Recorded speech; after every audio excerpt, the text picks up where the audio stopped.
In today's episode, we're reading some more terrifying Reddit stories and I hope you're excited. Only for a second, I want to mention the pandas in the last episode. I don't know if you guys noticed, but in the last episode, there was a baby panda doing flips the whole time. I suddenly realized that that panda disappeared, and during one of the flips that the panda did, it grew up from a baby panda to a full-size panda and got out somehow. Long story short, I got the panda back and the panda's safe. Now we're ready to start the episode. Enjoy, guys.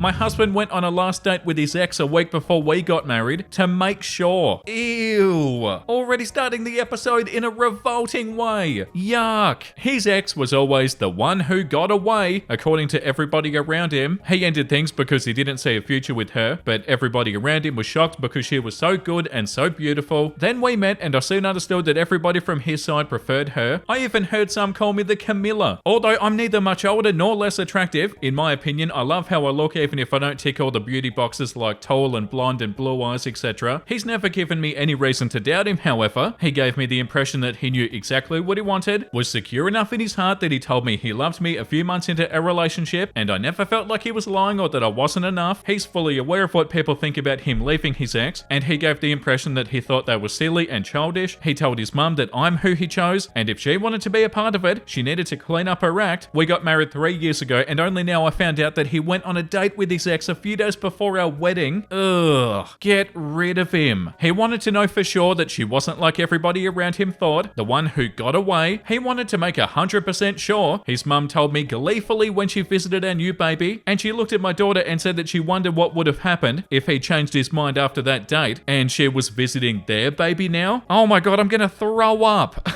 These people suck, OP. My husband and the one who got away's with a sigh but gleefully. You know what I mean? I haven't spoken to him for a week and I hate silent treatment, but I just can't talk to him. It isn't something I'm doing to punish him or manipulate him or get the upper hand and control him. I just can't look at him or talk to him. Am I the a-hole for this silent treatment? Edit, he was there when it happened. He told his mum to shut up, and then he admitted that he went on the date and admitted the reason his mum told me was the truth. Oh, that's so awful. I'd be running in the opposite direction if I were you, OP. What sort of awful, cruel people are they? Yuck. And also, yay, we're reading about another mother-in-law that's super awful. Yeah, the top comment, your husband's an a-hole, but your mother-in-law loathes you. To think that she held on to this information until you were happy with a new baby, totally vulnerable, and then decided to drop this, that's calculated evil. OP said, it sounded more like a spur of the moment at first, but maybe you're right. I'm not sure anymore. The comment under that said, no, she sat onto that for years. It didn't just pop into her head. She was waiting for the perfect moment. Yeah, the mother-in-law's a straight up piece of crap. That's so wild. The second top comment said, his mother is a grade A biatch. I wouldn't let her visit my baby anymore. She'd be barred from my house too. If she's gonna go that low, I'll go lower. And this comment too, I'm so sorry, this is actually disgusting on him and his mother and any friends who knew. I don't think I could ever trust him again. OP left a comment that says the short answer is no. I would not have married him if I knew that he went on the lunch with the ex. I would have known that it would have always been a sore moment and a what if, and I wouldn't want to live like that. I think I'm way better than a what if. Oh yeah, of course, OP. You deserve so much better than these people. It's bloody disgusting. And this comment too, wow, mother-in-law had this locked and loaded for 3 years. She was happy to see the grandbaby, but ecstatic to see your face when she dropped that bomb. She's like the evil antagonist you love to hate on a TV show, but in real life, she's gotta go. Yeah, she does, and I feel like your husband does too, OP.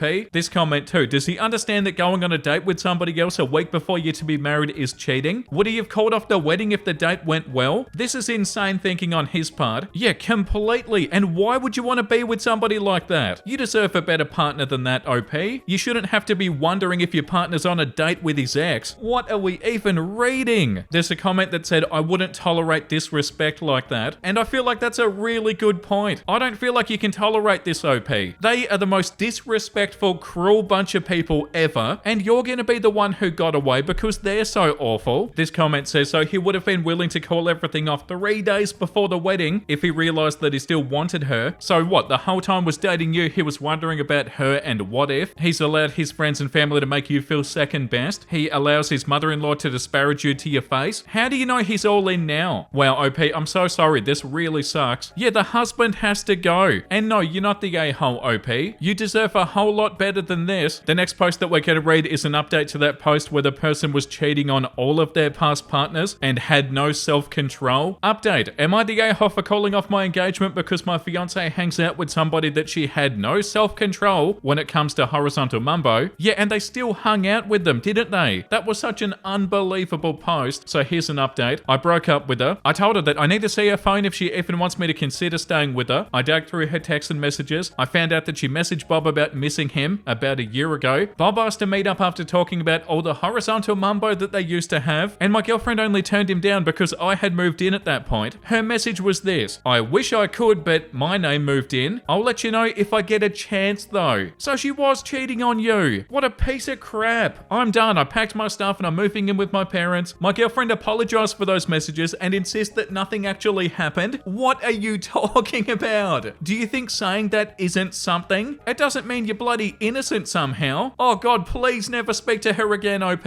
Yeah, sure, nothing happened, only because you couldn't. Yeah, exactly. Thank you for all the support, by the way. Also, I swear to God, some of you all could catch your significant other butt naked with another person, but as long as you didn't actually see them doing it, you'd be all like, well, there's no evidence they actually did it, so they clearly didn't cheat. Yeah, and the fact that she apologized and insisted that nothing actually happened? Hey, enough happened, okay? Yeah, the top comment, my girlfriend apologized for the messages and insists that nothing actually happened. This crap is hilarious. Like if a dude went to a bar and tried to hook up with random women, but they all turned him down, and then he tells his girlfriend, but I never cheated. Your ex is dumb as a rock. If nothing else, that's a reason to leave. OP said, I don't think she's dumb. I think she was just desperate at that point. I guess she was so used to getting away with cheating that she never actually thought of what to do if she actually got caught. Yeah, definitely. OP also has a comment that says, I've blocked her on everything I could think of. Frankly, I don't want to talk to her again. I'm sad to say, but part of me wants to talk to her. Part of me thinks that maybe I misread something. Honestly, reading the comments here are helping me push those feelings away. Yeah, like the comment under that one says, that's normal. You loved her. You're gonna mourn the loss of a relationship, even if it was justified. I'm sorry that you're going through this. Trust me when I say that there are better women out there for you. This situation isn't a reflection on you. It's a reflection on her as a person. Yeah, 100%. And I feel like that is normal to feel like that, OP. But yeah, just know that there are people out there that aren't complete pieces of garbage, and you'll find one. It's just sad that this person is a complete piece of garbage. Yeah, like this comment says, let you know if I get a chance. She was not just leaving the door open. She was already planning on when to cheat on you as well. Good for you for ending it now. And yeah, good job, OP. After the other post that you made, I'm actually kinda happy to read this update. OP left this comment too. She kept on insisting that nothing had happened and told me that she was never gonna see Bob ever again. Oh yeah, that's true. Not. She was crying. I tried to tune her out, to be honest, so I didn't exactly hear what she said. Sadly, I haven't gotten the ring back. She was wearing it, and unless I physically forced her, she wasn't gonna give it back. I'll have to check state laws to see if I can get it back. Oh, nothing had happened. What do you even mean? Like, I know you have to be a pretty morally awful person to do stuff like this and to cheat on partners over and over again, but what, she feels like she hasn't really done anything? That's hilarious and also disgusting. She was planning to cheat on you. Oh, I'll let you know if anything changes. To the other guy, you're about to be another person that she cheated on with this Bob person, and she'll probably do that in the next relationship and the next one and the next one, and given the track record, that's not very unlikely. I'm so sorry that you had to go through all of this, OP.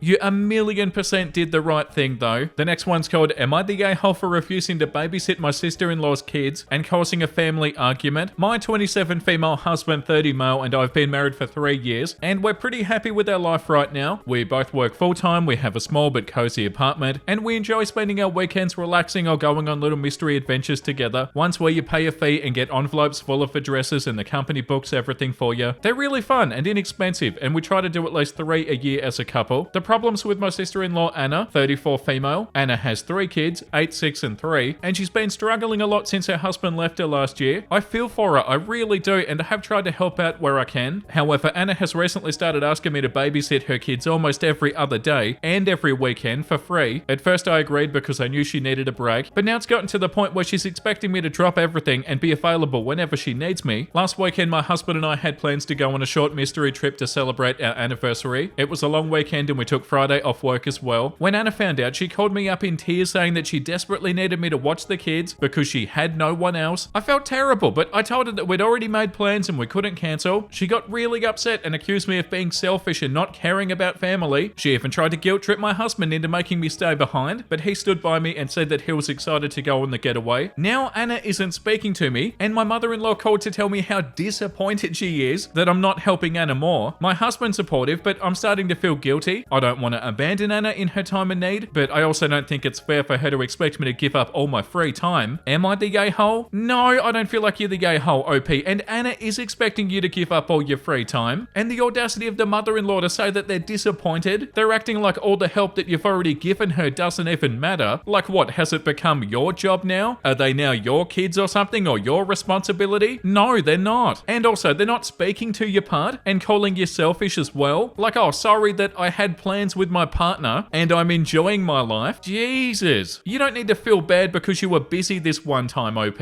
And she shouldn't be punishing you because you were busy. And yeah, like the top comment says, tell your mother-in-law to watch her grandchildren and leave you alone, not the a-hole. Yeah, oh, you're disappointed in me? Get out of here. Go watch your grandkids. I swear every single episode we read about some terrible mother-in-law. OP has a comment that says, my mother-in-law has the mindset that they're not my kids and that my sister-in-law shouldn't rely on her for childcare. Oh, what? But it's okay for your sister-in-law to rely on you for childcare? What a joke. Tell your mother-in-law how disappointed you are in her, OP. I'm so disappointed in you. You're not even looking after your own grandchildren. It's the exact same logic that your mother-in-law's using. This comment says, now Anna isn't speaking to me. Sounds like problem solved to me. Yeah, the comment under that one too. I love when people punish me by giving me exactly what I want. Left alone. Yeah, and also, OP, I know you mentioned there that you said you were starting to feel guilty. Anna wants you to feel guilty, OP, but this isn't your responsibility and you have helped her a lot by the sounds of it. Where's the gratitude for that, you know? Nowhere to be seen. Like when she found out that you were busy this one time, she should have been like, oh, okay, no worries, have a fun time. Not gotten upset and called you selfish and stuff. You were not being selfish, OP. And the audacity of the mother-in-law. Oh, I'm disappointed in you, even though you're doing the exact same thing that I'm doing. Like, yeah, how about you go look after the kids? That's actually so wild from the mother-in-law. Like, how are you any better in this situation, mother-in-law? You're not looking after them either. The kids aren't OP's responsibility even a little bit, but by the sounds of it, the mother-in-law actually should be helping out. This comment says, not the a-hole. Don't bite the hand that feeds you. You were doing her a favor. You're not obligated to watch her children at the drop of a hat, especially when it's your anniversary weekend. Mother-in-law can step up and watch them. Info, why did Anna need you to watch her kids anyway? And OP said, my mother-in-law won't watch them, and my ex-brother-in-law will not see them until she gets them paternity tested, which she refuses to do. Wow, okay. OP also left this comment. He has no contact with the kids because Anna's refusing to paternity test them, and he thinks one, if not all of them, aren't his. Oh my god, the mother-in-law really needs to step up. But OP left this comment. The reason is that my mother-in-law thinks that she's raised enough kids and doesn't want to raise more. So what, it's your job? Oh, the audacity. That's so annoying. Your mother-in-law's terrible, OP.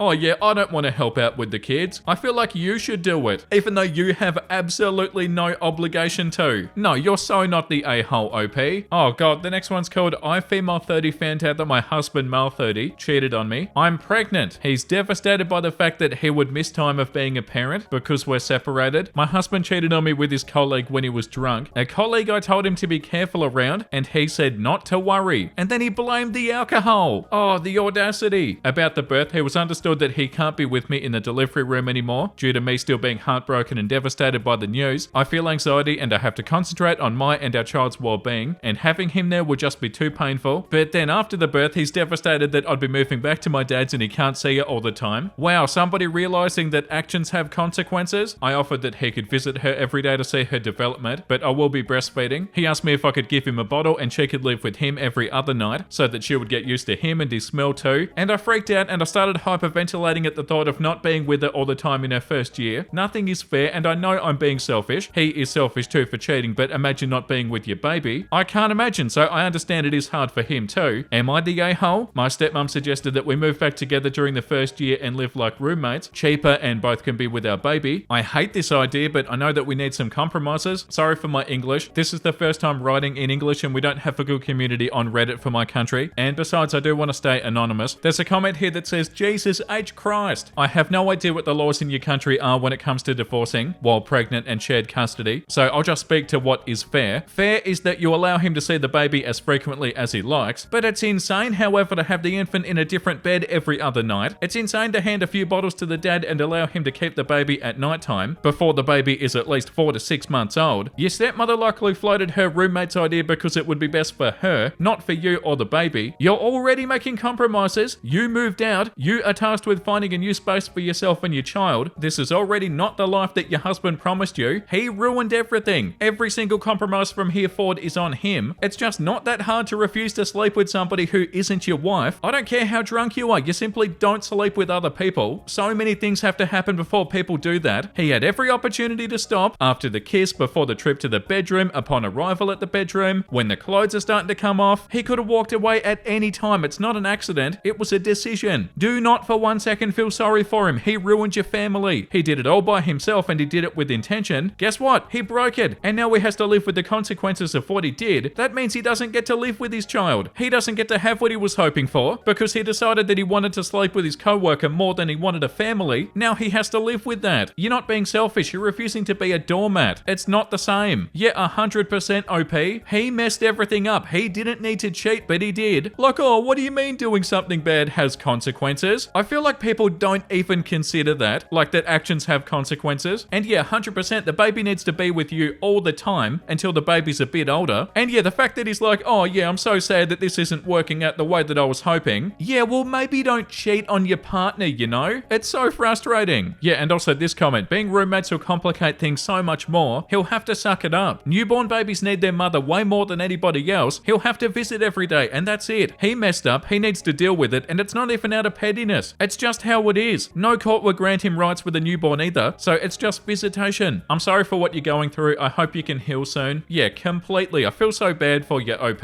But no, you're not the a-hole. The next one is called, Am I Wrong for Letting My Niece Eat Sashimi? My brother and my sister-in-law are currently in prison for accepting bribes. Wow, okay. 3 years left. They claim that they took tea money, not actual bribes, but that argument didn't work. My niece 14 got really good grades, so I told her she can pick a reward. She said that her friends told her sashimi is really good and that she'd like to try it, so I took her to a nice sushi restaurant and I treated her to some salmon sashimi. The kid really enjoyed the dish. When I visited my brother, he asked me for updates and wanted to know how she was doing. I told him about how she got more confident, made new friends, and now plays football for her school team. Then I mentioned her good grades and how I rewarded her. He was very upset, saying that I had no business feeding his daughter raw fish without asking him first. Wow, okay. The top comment says, imagine going to prison for being corrupt as hell and then thinking you can police what your daughter eats. Yeah, like the comment under that says too, what a strange hill to die on. There's a comment that says the sashimi isn't the problem. The problem is that OP provided their niece with a new experience, which is something her parents can't do for another few years. It's jealousy and feelings of failure for not being there for their daughter's accomplishments and firsts. Yeah, that's interesting. But yeah, no, you're not the a-hole, OP. Like this comment says, oh my god, useless drama. The kid's 14, not 4. You're not wrong. Actually, it's healthy. And if she likes it, you introduced her to a new culture of food. Yeah, no, you're not wrong, OP. And I feel like that's enough for today. I feel like every single episode has been so unbelievable lately. Thank you for joining me for the episodes, guys. I've got a couple of wholesome memes to show you before I go. Cop, checking my license. I'm taking you downtown. Me, sad, downtown. Cop, 1 hot fudge sundae for the birthday boy. Me, happy. Aww. What a cute turn of events. You're getting me a hot fudge sundae because it's my birthday? You're too sweet. I thought I was in trouble. And this one too. Forgetting where you buried 74% of the acorns you harvested. Oh no. Accidentally creating an entire forest of acorn trees. Oh yeah. Everything's coming up, Millhouse. Thank you for watching, guys. I hope you had a wonderful time today. And if you did, make sure you like and also subscribe and all that fun stuff. And the comment of the day today, goes to X Just Sky, and it's referencing the last episode. Husband, I ate her food because I don't want to waste food. Also, husband throws out the perfectly good food that his wife made. Ah yes, not wanting to waste food. Could have put it in the fridge for another time. Yeah, how terrible was that one? That was one of the most frustrating posts that I feel like we've read in a long time. So disrespectful, and the audacity was out of control. It's an adventure every single day, isn't it, guys? I'll see you in the next episode, everybody. Make sure you look after yourself and make sure you have a beautiful, amazing rest of your day. And you know what I'm about to say because I say it every single day. Bye!